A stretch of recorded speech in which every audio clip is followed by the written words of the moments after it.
Lah, pada hari ini saya akan membentangkan kepada semua tuan-tuan dan puan-puan berkenaan dengan kajian tindakan saya, yaitu kemahiran mengingat peristiwa menarik dalam novel Di Sebalik Dinarah menggunakan kad petak Laila. Baiklah, sebelum tu saya Datuk Ramli bin Datuk Amir Husin dari Sekolah Menengah Kebangsaan Segamat Lahadatu, Sabah. Baiklah, untuk yang pertama sekali, bagi pengenalan, kita seperti yang kita sedia maklum, novel Komsas merupakan sebahagian daripada elemen penting dalam pembelajaran subjek bahasa Melayu.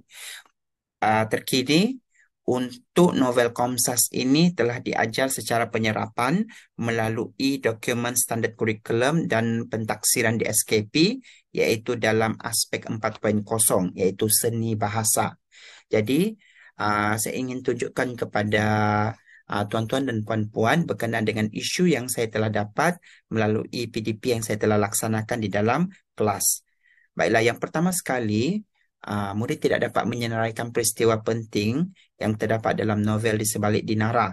Dan yang manakala yang kedua, murid tidak dapat menjawab soalan novel dengan baik. Jadi, untuk itu saya telah melakukan satu kajian tindakan dengan objektifnya menjawab kepada isu, iaitu murid dapat menyenaraikan peristiwa penting yang terdapat dalam novel Di Sebalik Dinara, manakala yang kedua, murid dapat menjawab soalan novel dengan baik. Baiklah, kita terus kepada fokus kajian saya. Okey, untuk pengetahuan, fokus kajian saya ialah Bahasa Melayu tingkatan 4 dengan tajuk besarnya, iaitu novel Di Sebalik Dinara. Untuk pengetahuan, bagi mengajar novel tersebut, saya menggunakan SP 4.1.1, iaitu memahami dan mengapresiasi prosa moden dan prosa tradisional dengan menyatakan respon peribadi yang sesuai terhadap karya. Maknanya di sini, untuk fokus kajian saya akan melihat bagaimana pelajar tersebut mampu untuk mengapresiasi prosa moden dengan menyatakan peristiwa-peristiwa penting ataupun peristiwa menarik yang terdapat dalam novel. Apa novelnya? Iaitu novel Di Sebalik Dinara. Baiklah, peserta kajian iaitu kelas 4 PVMA yang terdiri pada 17 murid.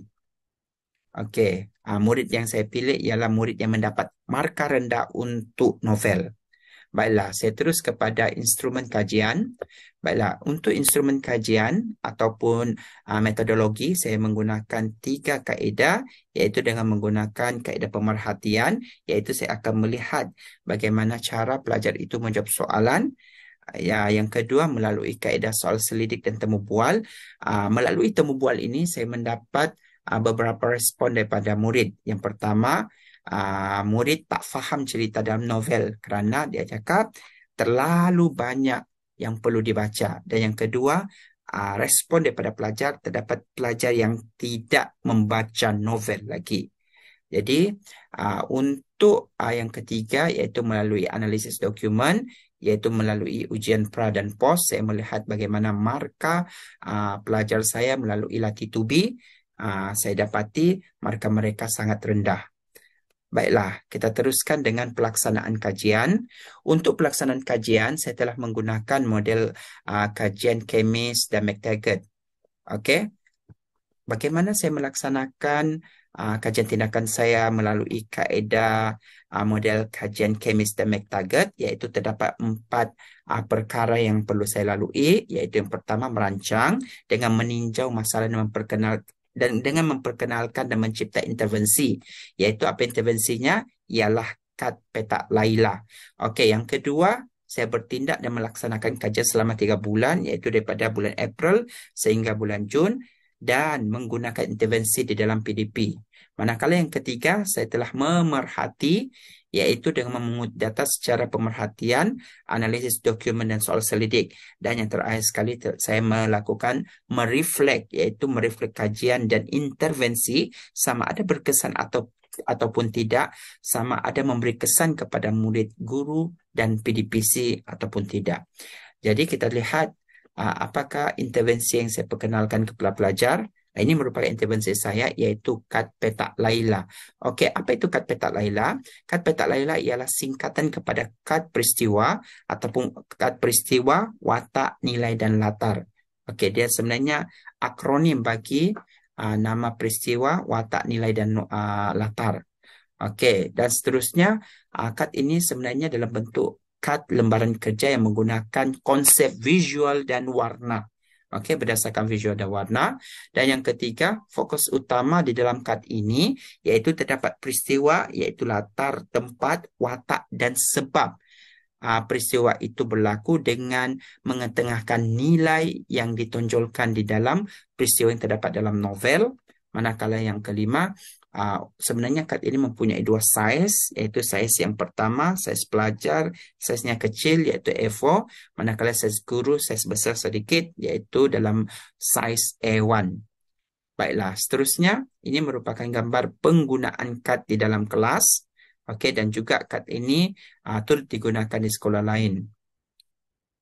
Baiklah, seterusnya kita lihat dapatan kajian yang saya telah dapat daripada kajian tindakan yang telah saya lakukan. Okey, daripada objektif murid dapat menyenaraikan peristiwa menarik dalam novel di sebalik dinara, berdasarkan dapatan kajian iaitu melalui temu bual, murid dapat menyenaraikan peristiwa menarik dalam novel di sebalik dinara apabila pelajar memberikan respon yang positif. Yang pertama responnya, saya dapat banyak peristiwa-peristiwa menarik dengan mudah, cikgu. Manakala yang kedua, kad itu banyak membantu saya kuasai kemahiran mengingat. Manakala respon yang ketiga, saya semakin suka membaca buku novel. Itu hasil daripada dapatan. Okey, yang kedua melalui analisis dokumen iaitu ujian pos dan ujian pra dan ujian pos bagi menjawab objektif yang kedua iaitu murid dapat menjawab soalan novel dengan baik. Apabila saya melihat perbezaan antara ujian pra dan ujian pos, murid dapat menjawab soalan novel dengan baik, iaitu jawapan pelajar semakin baik dan markah dalam latitude B semakin meningkat. Okey, contohnya melalui dapatan kajian. Okey, kita lihat perubahan cara pelajar itu menjawab soalan.